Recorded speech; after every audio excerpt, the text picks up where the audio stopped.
On va voir une méthode qui est vraiment super importante, c'est comment est-ce qu'on fait pour réduire une matrice dans le but de résoudre un système d'équations linéaires. Pour ça, on va utiliser ce qu'on appelle l'algorithme de Gauss-Jordan et on va faire des exemples, parce que c'est la meilleure manière de voir qu'est-ce qu'on a le droit et pas le droit de faire pour résoudre ces systèmes d'équations.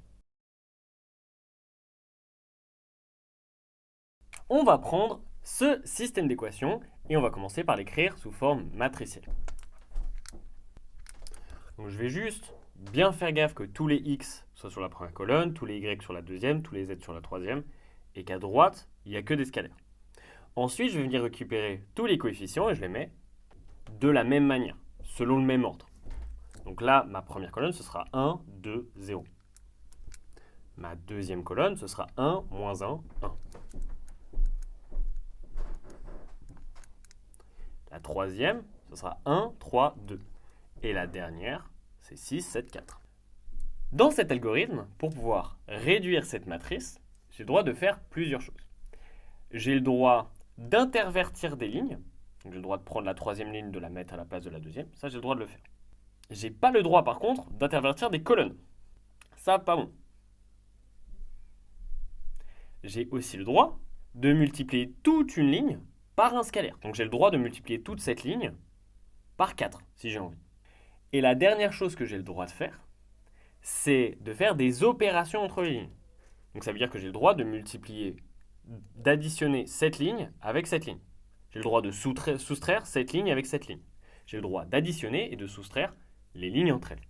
Donc je répète, les trois choses que j'ai le droit de faire, c'est modifier l'ordre des lignes, multiplier les lignes par un scalaire, et additionner et soustraire les lignes entre elles. Maintenant, pour résoudre ce système, ce qu'on va chercher à faire, c'est à garder la diagonale du milieu et de mettre en premier tout ce qu'il y a dans ce triangle à 0 et dans un deuxième temps, tout ce qu'il y a dans ce triangle à 0. Pour m'aider, je commence par réorganiser les lignes pour avoir le maximum de 0 en bas à gauche. Ici, ça tombe bien, mon 0, il tombe là. Ensuite, je viens repérer le pivot de la première colonne.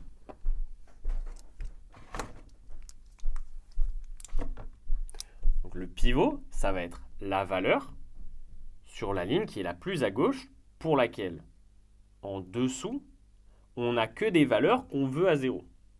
Donc par exemple, je prends la première colonne, la première ligne. Mon pivot, ce sera celui-là. Celui-là, je veux le garder. Ensuite, je vais faire une chasse au nombre. C'est-à-dire que toutes les valeurs qui sont en dessous de mon pivot, je vais essayer de les mettre à 0.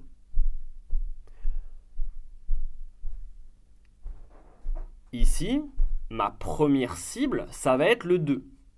D'accord ? Donc mon 2, je vais essayer de l'enlever. Et ce que j'ai le droit de faire, c'est de multiplier par un certain scalaire et d'additionner ou soustraire les lignes entre elles. Ça, je le garde en tête. Pour enlever ce 2, je regarde ce qu'il y a au-dessus. Et je me dis, ok, bon bah, si ce 1, je le multiplie par 2 et qu'ensuite je soustrais l'un à l'autre, du coup, ce nombre-là va sauter. Donc là, j'ai réécrit ma matrice, j'ai juste laissé cette ligne-là vide, qu'on va remplir avec le calcul suivant. On va prendre la première ligne, qu'on va multiplier par moins 2, et on va l'additionner à la deuxième ligne. Donc on va avoir 1 fois moins 2 plus 2, 0. Ça c'est bien, c'est ce qu'on voulait. Parce que je rappelle, ce qu'on veut faire sauter, c'est le triangle ici. La deuxième position ici, qu'est-ce qu'elle va valoir? Celle-ci, 1 à moins 2, donc moins 2 plus moins 1, ça me donne moins 3. Pour celle-ci, je fais exactement le même calcul. Je suis obligé de faire le même calcul sur toute la ligne. Sinon, ça change le système. On va avoir moins 2 plus 3, donc 1. Pour la dernière, je vais avoir moins 12 plus 7, donc moins 5. Et ici, j'obtiens une matrice qui représente un système équivalent à celui-là. Donc c'est-à-dire que cette matrice-là et cette matrice-là auront les mêmes résultats. C'est les mêmes valeurs de x, y et z qui marcheront qui valideront le système représenté par cette matrice et cette matrice. On dit que ces deux matrices sont équivalentes. Donc maintenant qu'on a obtenu ça, ça va être quoi ma prochaine mission? C'est quoi ma prochaine cible? Bon, bah je regarde. Le premier pivot, c'est bon, je suis content, en dessous, il n'y a que des zéros. Donc ça, c'est nickel. Je viens sur ma deuxième ligne. Et là, je me dis, ok, c'est qui le pivot? Bon, bah je regarde le plus à gauche. Ok, mon pivot, c'est moins 3.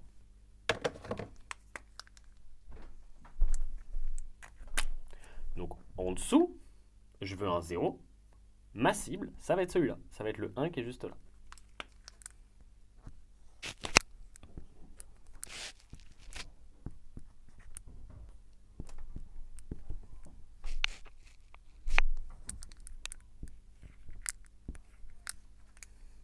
Donc, pour faire sauter celui-là, quel calcul je dois faire? Quelle opération entre les lignes je dois faire?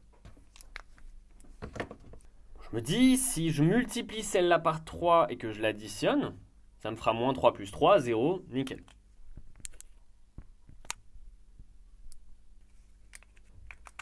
Donc ça va être la ligne 2, moins 3 fois la ligne 3.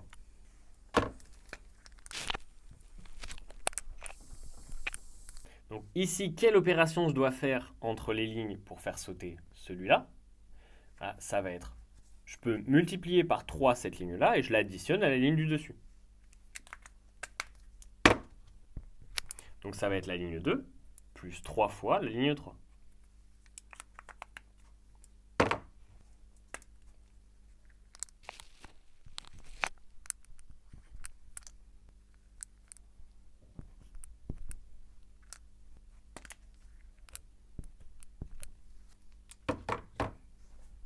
Et comme ça, j'obtiens cette ligne-là.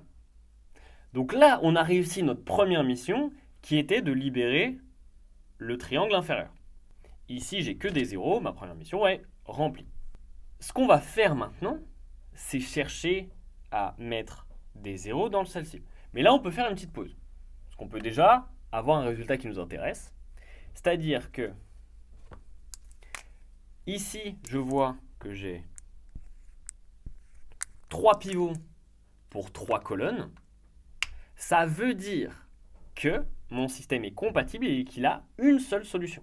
Il y a une seule valeur de x, y et z pour laquelle ce système fonctionne. Maintenant, on aimerait bien savoir ces valeurs de x, y et z. Alors, pour ça, on va essayer de faire sauter le triangle supérieur ici. Une chose qui peut aider, si vous vous rappelez bien, j'ai le droit de multiplier toutes les lignes par un scalaire.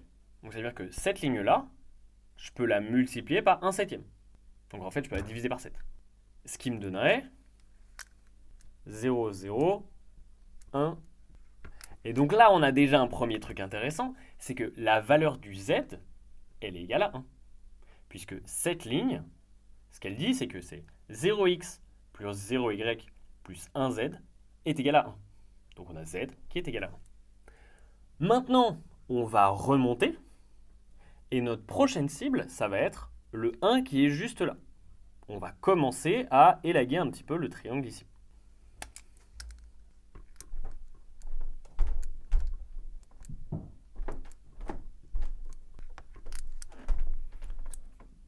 Il y a quoi comme opération qui peut faire que ce chiffre saute en utilisant celle du dessous? Donc là, on fait attention, on utilise bien celle du dessous pour remonter.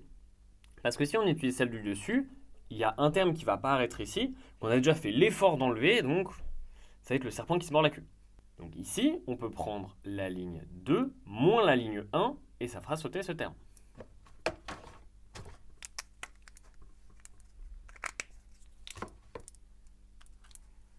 Donc les deux premiers termes restent les mêmes.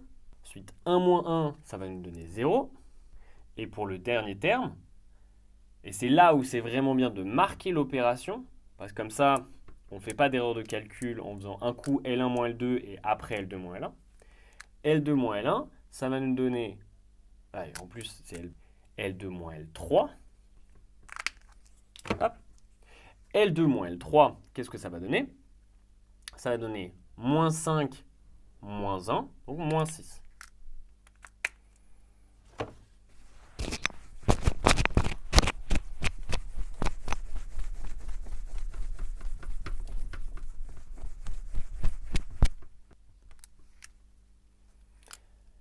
Maintenant qu'on est là, il nous reste deux valeurs à faire sauter, c'est les deux 1 qui sont là. Comme ça, on aura notre beau triangle ici qui est que à 0. Vous voyez que la ligne là, je pourrais la simplifier. C'est-à-dire qu'à la fin, j'aimerais bien avoir des 1 sur la diagonale. Mais par contre, vous voyez que là, j'ai... Donc, la ligne qui est là, je peux la remultiplier par un scalaire, donc je peux la normaliser. Okay, je peux mettre un 1 au milieu. Ce sera plus simple pour les calculs. Donc du coup, la ligne qui est ici, je vais la diviser par moins 3. Ça me fera 1 et 2.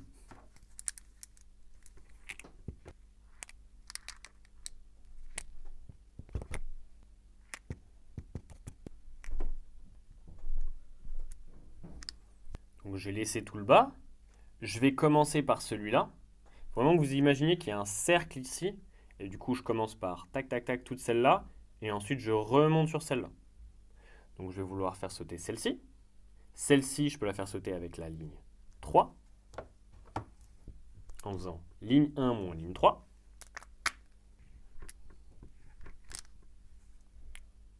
Et le dernier que j'ai envie de mettre à 0, c'est celui-là.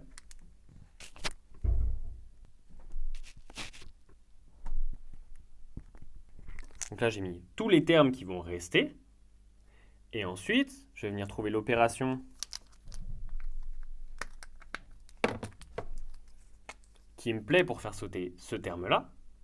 Donc là, ça peut être L1 moins L2. Et là, j'ai fini d'échelonner, réduire ma matrice. Et donc, je vais pouvoir trouver très facilement les valeurs de x, y et z. Pour ça, vous pouvez réécrire le système, si ça vous aide. Le système ici en question est égal à 3. Y est égal à 2. Et z est égal à 1. Et comme ça, j'ai trouvé les valeurs que je cherchais. Donc, on est bien compatible avec le fait qu'on a dit que le système a une seule solution. Et on a donc ces valeurs de x, y et z qui viennent vérifier le système qu'on avait au début. Donc, petite synthèse sur l'algorithme de Gauss-Jordan pour pouvoir réduire les matrices pour trouver les solutions des systèmes d'équations linéaires. Il y a 3 choses qu'on a le droit de faire. Première chose, on a le droit d'inverser des lignes. Ça, on a le droit de faire. Inverser les colonnes, pas bon, ça on n'a pas le droit. Mais inverser les lignes, ça, top, on peut le faire. Deuxième chose qu'on peut faire, c'est multiplier toute une ligne par un scalaire. Ça, on a le droit de le faire, ça ne va pas changer les solutions du système. Troisième chose qu'on a le droit de faire, c'est de faire des opérations entre les lignes. Par exemple, j'ai le droit de faire 2 fois la ligne 2 plus 4 fois la ligne 3. Et venir remplacer ce résultat par une des lignes. Donc voilà les 3 choses qu'on a le droit de faire. Maintenant, l'objectif à la fin, c'est d'avoir des zéros ici, des zéros ici, et d'avoir seulement une colonne de 1. On va commencer par là, aller dans ce sens-là, et ensuite revenir ici. Donc l'ordre des cibles dans cette matrice, ce serait le 4, ensuite le 7, ensuite le 2, ensuite le 1, ensuite le 8, ensuite le 3. Je vous invite, si c'est pas clair pour vous quand un système est compatible ou non, d'aller voir la vidéo de la semaine dernière qui explique quand est-ce qu'un système d'équations a une solution, une infinité de solutions ou pas de solution. Voilà, c'était la leçon sur la réduction des matrices avec l'algorithme de Gauss-Jordan. J'espère que c'est clair pour vous. Si vous avez un doute, une question, un exercice que vous voulez qu'on explique, vraiment, n'hésitez pas à les mettre dans les commentaires. Ça nous ferait super plaisir de vous aider. Le but, c'est que vous aimiez les maths. Et je vous dis à la semaine prochaine pour la prochaine vidéo.